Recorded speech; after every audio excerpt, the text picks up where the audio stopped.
रामायण का अंतिम भाग उत्तरकांड है। इसमें राम के अयोध्या लौटने के बाद की घटनाएं, उनके आदर्श शासन, राम राज्य, माता सीता का वनवास और उनके पुत्रों की कथा का वर्णन मिलता है। नीचे उत्तरकांड की विस्तृत कथा लगभग 3000 शब्दों के आसपास कहानी की शैली में प्रस्तुत है। उत्तरकांड की कथा। लंका में महान युद्ध समाप्त हो चुका था। राक्षसों के राजा रावण का वध हो चुका था और अधर्म पर धर्म की विजय हो गई थी। भगवान राम ने रावण के भाई विभीषण को लंका का राजा बना दिया। इसके बाद राम, सीता और लक्ष्मण पुष्पक विमान में बैठकर अयोध्या की ओर लौटने लगे।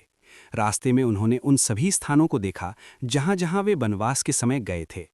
उधर अयोध्या में राम के छोटे भाई भरत राम की प्रतीक्षा कर रहे थे। उन्होंने राम की खड़ाओं को सिंहासन पर रखकर राज्य चलाया था और स्वयं तपस्वी की तरह जीवन जी रहे थे। जब भरत को यह समाचार मिला कि राम वापस आ रहे हैं, तो वे अत्यंत प्रसन्न हुए। पूरे अयोध्या नगर में उत्सव की तैयारी होने लगी। कुछ ही समय बाद राम अयोध्या पहुंचे। उनके आगमन पर नगर को फूलों, दीपों और ध्वजों से सजाया गया। लोग खुशी से नाचने गाने लगे। गुरु वशिष्ठ ने शुभ मुहूर्त में राम का भव्य राज्याभिषेक कराया। सीता उनके साथ सिंहासन पर विराजमान हुई। इस प्रकार राम अयोध्या के राजा बने। राम राज्य की स्थापना। राम के शासनकाल को राम राज्य कहा जाता है। यह आदर्श शासन का प्रतीक माना जाता है। राम के राज्य में सभी लोग सुखी थे। कोई भी भूखा या दुखी नहीं था। लोग धर्म का पालन करते थे और एक दूसरे से प्रेम करते थे। न्याय सबके लिए समान था। प्रजा अपने राजा से बहुत प्रेम करती थी और राम भी अपनी प्रजा को अपने परिवार की तरह मानते थे। एक कठिन निर्णय।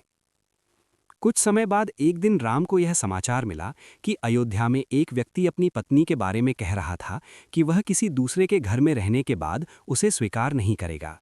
यह सुनकर राम बहुत दुखी हुए। उन्होंने सोचा कि यदि प्रजा के मन में सीता के बारे में कोई संदेह है, तो राजा होने के नाते उन्हें प्रजा की भावना का सम्मान करना होगा। यह राम के जीवन का सबसे कठिन निर्णय था।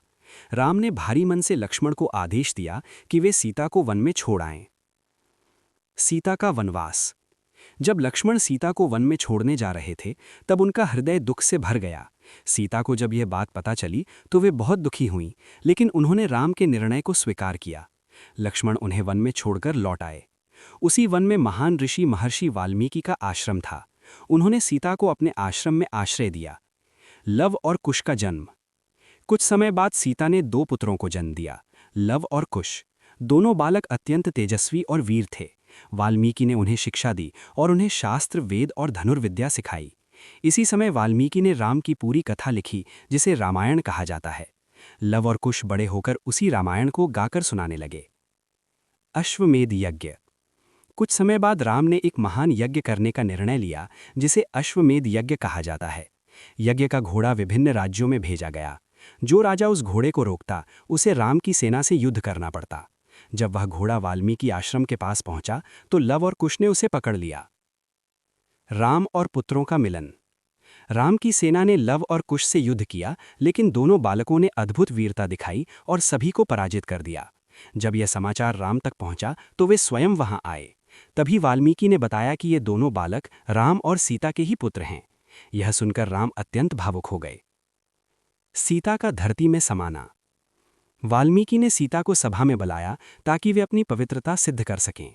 सीता ने धरती माता से प्रार्थना की कि यदि मैंने जीवन भर राम के प्रति निष्ठा रखी है, तो मुझे अपनी गोद में ले लो। तभी धरती फट गई और धरती माता प्रकट होकर सीता को अपने साथ ले गईं। यह देखकर राम अत्यंत दुखी हो गए। राम का अंत।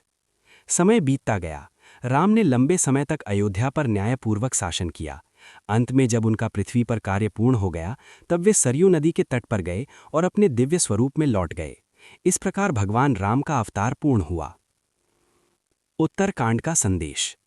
उत्तरकांड हमें यह सिखाता है कि जीवन में धर्म, त्याग, कर्तव्य और सत्य सबसे महत्वपूर्ण है।